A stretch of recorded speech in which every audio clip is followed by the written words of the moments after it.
to give us more insight in terms of what exactly is playing out at this moment in Manipur, we're being joined by Mr. Subir Bhaumik, who's a senior journalist. He's joining us live from Kolkata.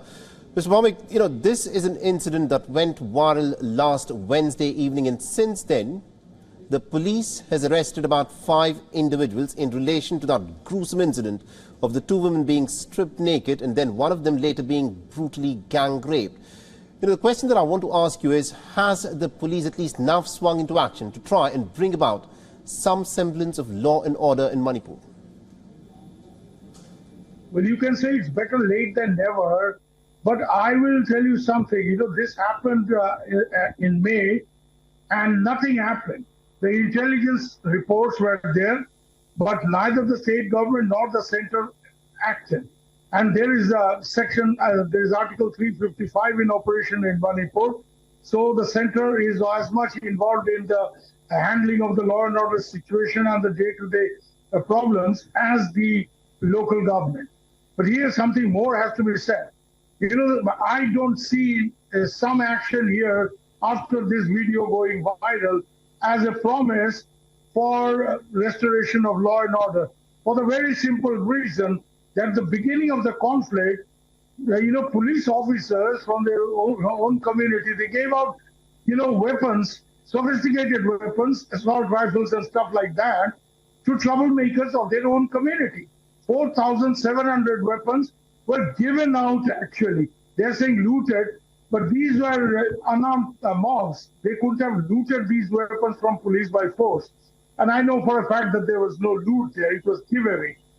Now the government has set up drop boxes in different parts of Imphal and other places in Manipur, asking people who have run away with these weapons to come and deposit them back.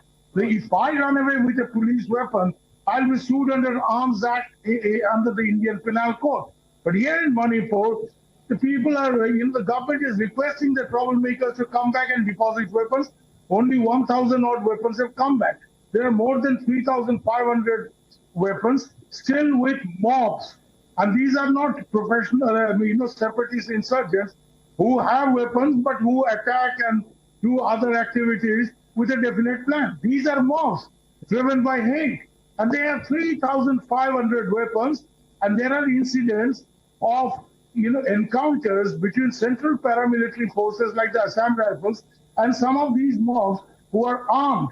So until and unless the government and in Delhi and in Imphal find a way to recover these weapons and put the fear of God in the heart of troublemakers, I don't think some actions, few arrests, 5, 6 arrests over this viral video will actually manage to bring a semblance of law and order back in Manipur. And there is another thing. This is a political problem.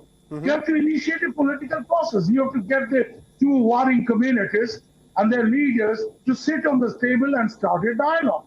This is not just a law and order problem, which can be handled by deployment of security forces. So you need to get the 2 communities, and there has to be a basic understanding that certain amount of tribal autonomy has to be granted, without which I can't see the cookies, coming back, to the political process and agreeing to stay within the framework of Manipur. They're already demanding separate administration. So these are issues which have to be sorted out politically through dialogue, and also in the deployment as far as law and order is concerned. There has to be very strict action to recover all these weapons that were given out by the state police people to people of their own community. Unless Mr. Bhaumik, I think you've raised a very important point here, because what needs to be done is a political solution is needed, but that will come later. But what needs to be done urgently is to somehow cool down the temperature in Manipur to get these lawless mobs off the streets. At this moment, are you suggesting that the police in Manipur has completely failed in doing this? And if that is the case, then what is the solution here? Well, I have no hesitation in saying that the police in Manipur has not only completely failed in arresting the law and order, they have been part of the problem. Petty officers have gone and given out weapons to the people of their own community. And same on the other side. The problem here is, Mr. Saleh, that if the police lose their pride of uniform and they behave in an ethnic manner rather than in a professional manner, then what hope you have on these police? And that's precisely the reason why Delhi is not taking a chance. They have deployed substantial amount of troops, both Indian Army and counter-insurgency force, Assam Rifles. Even many of these formations have been drawn back from the China border, where the Indians have been in an eyeball-to-eyeball situation with the Chinese PLA for the last 2 years and at a high level of alert. But this crisis in Manipur has forced the central government to actually withdraw some of these troops from the China frontier and deploy them in Manipur. The point here is that unless they get support from local police who know the area and who have local intelligence, what are these troops who have just come from the China border handling an entirely different situation expected to do in a counter-insurgency situation where they have been inducted without any appropriate induction process? They have been inducted in a hurry. Right. So, it's good to say that we have deployed so many force, but it will be stupid to imagine that deployment of forces automatically solves the problem. No, it doesn't. And you have to get the political process started to bring the temperatures down. Absolutely, indeed. And also the fact, that the outrage, the national outrage that we've witnessed has happened since that video went viral. And now there are reports that, the National Commission for Women was in fact aware of the fact that sexual violence and rapes were happening, right from the outset of this crisis. What do you think has been the role of the National Commission for Women? Have they failed in actually doing their duty? They are now saying, these national institutions are just involved in passing the buck. The National Commission of Women chairperson is saying, well, I was aware of this and I actually asked the government to take action. 3 times, not once. I wrote letters to them, but there was no action. The point is, if the National Commission of Women actually writes to the governments and don't find any action taken, they can obviously move the court. Actually, now the Supreme Court has actually said that if the governments don't act, we will. Now, that's a good thing. Right. But the Supreme Court usually does not take suo motu action. So somebody like a quasi-judicial body like the National Commission of Women should actually have drawn the attention of the court that we've asked these people to take action and they're not taking action.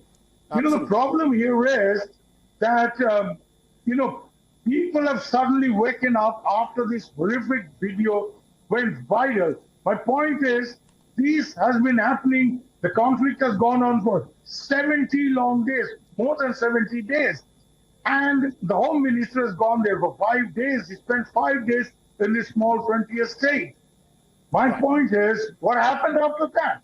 Until today, Mr. Saleh, the important question is you're deploying forces there. You're deploying army, you're deploying central paramilitary forces. There's the state police, which is there, which should hang its head in shame. Problem is, there is no unified command. I think you've hit the nail on the head there, Mr. Bhaumik. I think what needs to be done by the government is for it to immediately bring down the temperatures and to ensure that all those marauding mobs on the streets in Manipur are in fact taken off the streets and put into prison, and ensure that first law and order is established, and second, to start a political process, because that is the only way that peace will, of course, be restored in Manipur. Yes, very quickly, Mr. Bhaumik, we are short of time. These mobs went and tore up the resignation letter of the chief minister. It was a great drama, and the chief minister said, oh, these supporters of mine don't want me to resign, so I stayed. Now, these mobs who were involved in attacks, same set of people, go and tear up the resignation letter of the chief minister. What is going on? That's true. That is something which the government will have to address. And this is something that needs to be taken very seriously, where accountability needs to be fixed and justice needs to be given for the people. Thank you very much indeed, Mr. Subir Bhaumik, for joining us and getting us all those insights and details there. Thank you. Thank you. WION is now available in your country. Download the app now and get all the news on the move.